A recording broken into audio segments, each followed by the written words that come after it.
An suni to Fatmata Brayo, ne Malien donkelare, ne nga donkalan conservatoire la. Suina ne bena kuma fe ni nga problem ye yere to ko so be no e bolokoli. Bolokoli kono na nyanye ni ka don taranga dugula no anga village du kono bolokoli be ke no. Tara enfant ni tara soro. Bolokoli be ka ke a denke folo a muso denkɛ fɔlɔ a y'a fɔ ma a dimina muso kɔrɔ a y'a fɔ denkɛ fɔlɔ ma k'a ka wuli k'a muso bugɔ donc denkɛ fɔlɔ wulila k'a woloba bugɔ o ko in ye ne tɔɔrɔ kosɛbɛ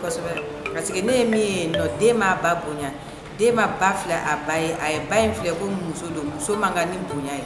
o ye ne tɔɔrɔ kosɛbɛ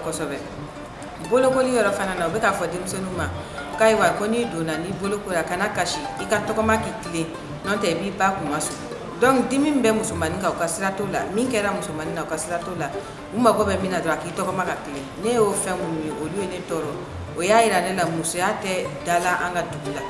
donc o degun bɛ musow kan o ne fɛnɛ y'a ye tiɲɛ na n bɛna mun de sɔrɔ ka se k'a ɲɛfɔ u ka se k'a ye u bɛ ka kɛwale min kɛ kɛwale jugu don u ka se k'a dabila ne bɛ dɔn min kɛ ne ye dɔn ta k'a kɛ n ka kumakan ye parce que dɔn kɔnɔna na i bɛ se ka fɛn bɛɛ ɲɛfɔ jama bɛ se k'i faamuya a la ani k'i kunna ko dɔn ka se ka dan sabu kɛ a ko la o de la ne ye dɔn choisi ka se ka nin kɛwaleya jugu minnu bɛ ka kɛ n'o ye bolokoli ani jɔnmaya min bɛ ka kɛ musow la ka se k'o ɲɛfɔ ni farikolo ye diɲɛ kɔnɔna fan bɛɛ la bamakɔ n'a fan tan naani bɛɛ u ka se k'a faamu min bɛ ka kɛ musow la a bɛ k'an tɔɔrɔ.